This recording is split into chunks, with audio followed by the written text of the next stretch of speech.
జగిత్యాల జిల్లా మేటిపల్లి పట్టణంలోనే చావిడి వద్ద సైనిక్ ఫౌండేషన్ ప్రారంభం జరిగింది. ఈ ప్రారంభ కార్యక్రమానికి బీజేపీ పట్టణ అధ్యక్షులు బొడ్ల రమేష్, కౌన్సిలర్లు మార్గం హనుమంట్లు, చెట్లపల్లి సుఖేందర్ గౌడ్, పిప్పర రాజేష్, మర్రి సహదేవ్, వడ్డేపల్లి శ్రీనివాసులతో పాటు పలువురు ముఖ్య అతిథులుగా విచ్చేసి నిస్సహాయులైన 30 మంది పేదవారికి సైనిక్ ఫౌండేషన్ తరపున నిత్యావసర సరుకులు అందజేశారు. అనంతరం పలువురు నాయకులు మాట్లాడుతూ మేటిపల్లి పట్టణంలో ఇటువంటి సేవా కార్యక్రమం ప్రారంభం కావడం సంతోషకరమని, ఇంతటి గొప్ప సేవా కార్యానికి శ్రీకారం చుట్టిన ఫౌండేషన్ సభ్యులను అభినందించదగ్గ విషయమని, వారు చేస్తున్న సేవ భావన పేదవారికి చేతుగా ఉంటుందని, ఇటువంటి మంచి కార్యక్రమానికి సైనిక్ ఫౌండేషన్ ద్వారా యువత ముందుకు రావడం వారిని అభినందిస్తున్నామన్నారు. ఈ కార్యక్రమంలో సైనిక్ ఫౌండేషన్ వ్యవస్థాపకులు భాషా చంద్రశేఖర్, ఉపాధ్యక్షులు అరికెల రాకేష్ మాట్లాడుతూ భవిష్యత్తులో ఫౌండేషన్ తలపెట్టబోయే వివిధ సహాయ కార్యక్రమాలు, కార్యాచరణను ప్రకటించారు. ఎవరికి ఏ సహాయం కావాలన్నా మా సైనిక్ ఫౌండేషన్ ద్వారా పెళ్లి శుభకార్యాలకు గాని, మధ్య తరగతులకు గాని, హాస్పిటల్లో ఖర్చులకు లేని పేషెంట్లకు గాని మా వంతు సహాయం అందిస్తామని అన్నారు.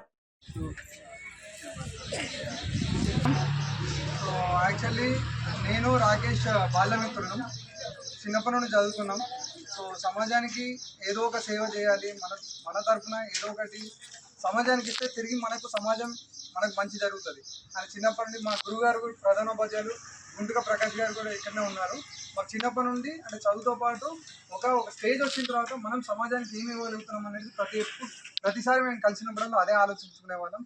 సో ఆ ఆలోచన నుండి పుట్టిందే ఈ సైనిక్ ఫౌండేషన్. సో దేవుని వల్ల మేమందరం వృత్తులలో స్థిరపడిన తర్వాత దీని ఒక కార్యరూపం దాల్చాలనుకున్నాము. సో దానికి మా మిత్రులందరూ తోడ్పాటు ఇచ్చారు. సో ఆ తోడ్పాటు వల్లే మేము ఈరోజు ఈ కార్యక్రమం చేయగలుగుతున్నాం.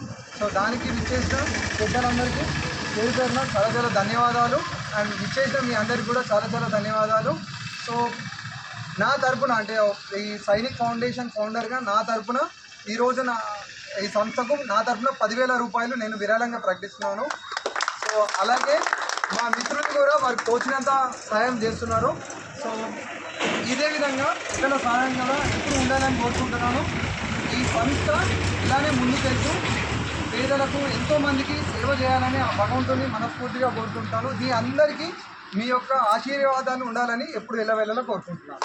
సో ఫ్యూచర్లో అంటే ఇది ఏ విధంగా సేవలు ఉంటాయంటే, ఇప్పుడు ఒక మన పిల్లలకు స్కూల్ ఫీజులు కట్టలేని స్టేజ్లో ఉంటే ఎవరైనా మీకు ఇట్లా ఉన్నారని మాకు ఫోన్ చేసినట్టయితే మా సంస్థ తరఫున వచ్చి వాళ్ళకి మేము సహాయం చేయగలుగుతాం.